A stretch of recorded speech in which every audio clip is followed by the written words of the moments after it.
Le détroit d'Ormuz n'a jamais été un passage tranquille. Depuis plus de 40 ans, il est au cœur d'une succession de crises qui ont façonné sa réputation de zone explosive. Et comprendre cette histoire, c'est comprendre pourquoi le monde le surveille en permanence. Tout commence dans les années 1980, pendant la guerre Iran-Irak. Les deux pays s'affrontent non seulement sur terre, mais aussi en mer. C'est la période qu'on appelle la guerre des pétroliers. Des dizaines de navires marchands sont attaqués, minés ou bombardés.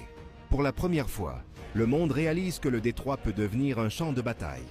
Dans les années 1990 et 2000, les tensions ne disparaissent pas. Elles changent simplement de forme. Les États-Unis renforcent leur présence navale. L'Iran modernise ses capacités asymétriques. Vedettes rapides, mines, missiles côtiers, sous-marins miniatures. Le détroit devient un espace où chacun montre ses muscles, sans jamais franchir la ligne rouge.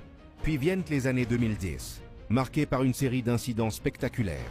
Pétroliers sabotés, drones abattus, navires saisis, attaques attribuées à des groupes alliés à l'Iran. Chaque événement provoque une flambée des prix du pétrole, une montée de tensions diplomatiques, et rappelle au monde que le détroit peut s'embraser à tout moment. Ce qui rend cette histoire encore plus inquiétante, c'est sa régularité. Tous les 10 ans, une nouvelle crise éclate. Et à chaque fois, le même constat s'impose. Ormuz est une poudrière. L'argument central est simple. Le détroit n'est pas instable par accident.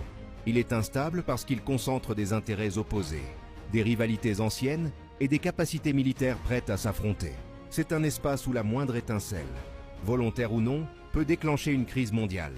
En résumé, l'histoire d'Ormuz n'est pas une succession d'incidents isolés. C'est un cycle de tensions récurrentes, alimenté par la géographie, l'énergie et les